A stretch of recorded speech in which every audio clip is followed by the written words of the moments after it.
Oh, singing no, no, no. Okay, so it's over, and this time I'm actually glad it's over. If I had to do another movie, it would have been painful. Still not as painful as the other ones I've done. It's been the shortest one I've done, but The Matrix Revolutions, worst one of the series, I gotta say first off. The second one it wasn't as good as the first one, but it did a mind fuck, and it left all these questions to be answered, and it really, you know, it at least piqued conversation. It had you thinking about a lot of different shit, left a lot of questions, a lot of confusion, but got you thinking. Did like the Interstellar type thing, only just weirder. We go back and you think you're gonna get all these answers, you're gonna get all this shit, and you really, you don't get it in the way you wanted it. It's kind of disappointing in that aspect. For me, it was at least. We start off and Neo's not in his body, but he's not in the Matrix. They've created this new place now that's this train station controlled by this one guy who looks like a bum, who's controlled by the Frenchman who they fucked over in the second movie, and they've got to get him out. So they go through a whole bunch of crazy shit to get him out, and they even go to that Frenchman's weird people club, and all these people are like, you know, making out and licking each other and stuff, and they're all like a part of his team, and then there's this whole weird scene. All that, I don't know, I mean, how much does that really have to do with everything when you really get down to it? And that's the problem I have with this movie. A lot of it just veered way off. I wanted Neo and Trinity and Morpheus and the architect. I wanted to figure out more about what's actually going on. It ultimately kind of gets to that place if you really delve deep into it, but they meander so fucking much. Like, there's a lot of people who didn't like The Dark Knight Rises because Batman just wasn't in it enough. It's like, you know, what's fucking picture with fucking Batman? He's in a dirty, rusty cage the whole time with his back broken. But in this, it was kind of saying, like, where the fuck is Neo for like half the film? This whole battle's been looming this whole friggin' time I'm so, guys, I'm gonna get a lot of the names, places, and shit wrong. This is like over like 7 hours straight of Matrix crazy shit, so forgive me. But my brain's a little bit fried. But Zion, it was on this battle on Zion. Like the whole first and second movie, Morpheus is like, no, trust me, it'll be fine. The Oracle and the prophecy. And then, like, his whole stick that he believed in so much in the second one turned out to be horseshit, pretty much. I mean, he was totally wrong about the whole thing, and Neo's like, yeah, sorry about that. Now they're preparing for the battle, and all of a sudden, Neo finally comes back around, and he's like, I have to get the ship.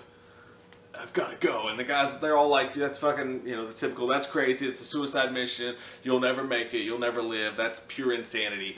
And of course he takes a ship. Jada Pinkett Smith gives him her ship, and him and of course Trinity, they have to go through the whole you're not going, yes I am, and then they go together, and then they're just gone for like forever in the movie. They're just not even in it for what seems like forever. Bane, who's the version of Smith, who the guy just they could have picked somebody else. He did nail the Smith accent down, the Agent Smith accent.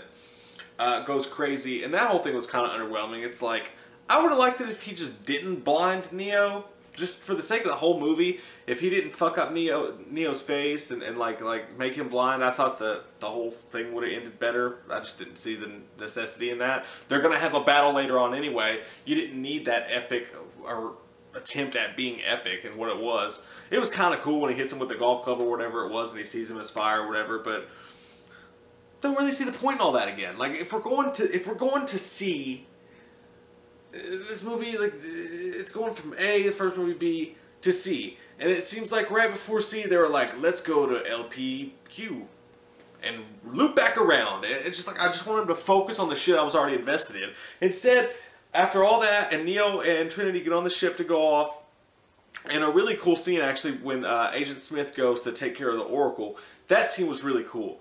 He's like, fuck these cookies!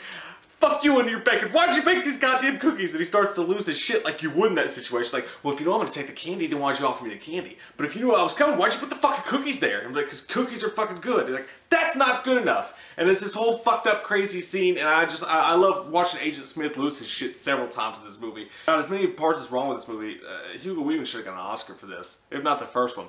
He was amazing. But yeah, other than that really cool scene where they kind of shed light on a little bit of what happened in the last movie, Neo's talking to her, and she's changed forms, which made me just wonder if they couldn't get the actress back, so they had to rewrite it around that. She needs everybody to trust her again, even though they think she fucked him over the first time. Everything's just a mess. All that shit's confusing. Then the whole, like, just like seemed like an hour of the movie just focused on this war that if everything works out with what Neo's doing and shit, shouldn't make that much sense anyways.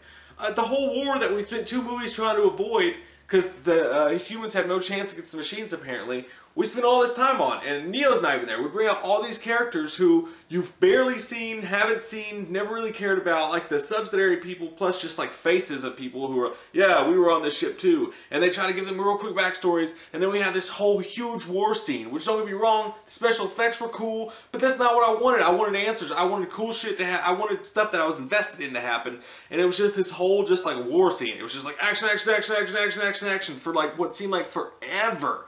I just wanted the fucking war to be over with. Yeah, it looked cool, and the machines were cool or whatever, but let's just get to the fucking, this is the last movie.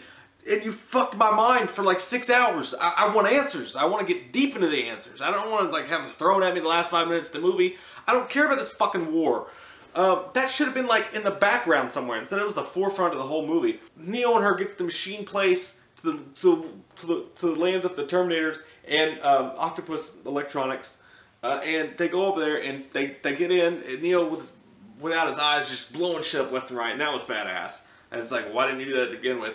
But he's just fucking shit up just with his hand from inside the cockpit, just like, fuck you. And then they make it there, but as you expect, Trinity dies, and Keanu Reeves just, I've liked him in these movies, and I love Keanu Reeves, but, sorry for the bad, but his reaction to her death, that was kind of bad acting there. He's just like, you can say he wants to cry, but he can't. For one, he doesn't have eyes. But I thought that was kind of underwhelming. I thought that was kind of bad. I thought, sorry, Keanu, you're still a badass. Yeah, and then he goes up to the machine, and you're like, what's he gonna do? And he's like, hey, can we just pause, take a time out? And the machine's like, fuck you. And he's like, well, Mr. Smith's gonna fuck your shit up too, because he can go from world to world. He can go to the train station world. He can go to the fucking machines world. He can go to the human world. He can go to the Matrix. He's just unstoppable, and you need me to stop him. And the machine's like, no, I fucking don't. And he's like, yes, you do. And the machine's like, yeah, we do. Go ahead. And they're like, we'll give you peace if you can go stop him. So they send him back. They plug him right the fuck back into the Matrix. And what ensues is the coolest part of the movie by far. He gets back to the Matrix. There's just shit tons of Mr. Smiths. He's taking over everybody and taking over the whole Matrix. Like, you like what I did with the place? And then they just have an epic, badass, awesome fight scene, which even though we've seen them fist fight like 1,000 times, it's still cool. And it reminded me a lot of the Superman Zod fight from Man of Steel. But they're just fucking shit up, flying around, doing all the crazy cool shit. It was a really cool special effects scene.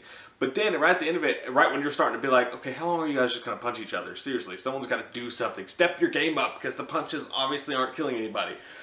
Mr. Smith, Agent Smith, goes through his whole rigmarole. It's like, why don't you just quit? It's like, it's not love, it's not this, just fucking quit. And then finally, what I think happened, and I could be way off on this, because I'm kind of slow right now. What I think happened was the Oracle, who smokes way too fucking much, and if she would just, like, you know, try to give some good advice for once in her fucking life instead of just sitting there smoking cigarettes and offering people cookies.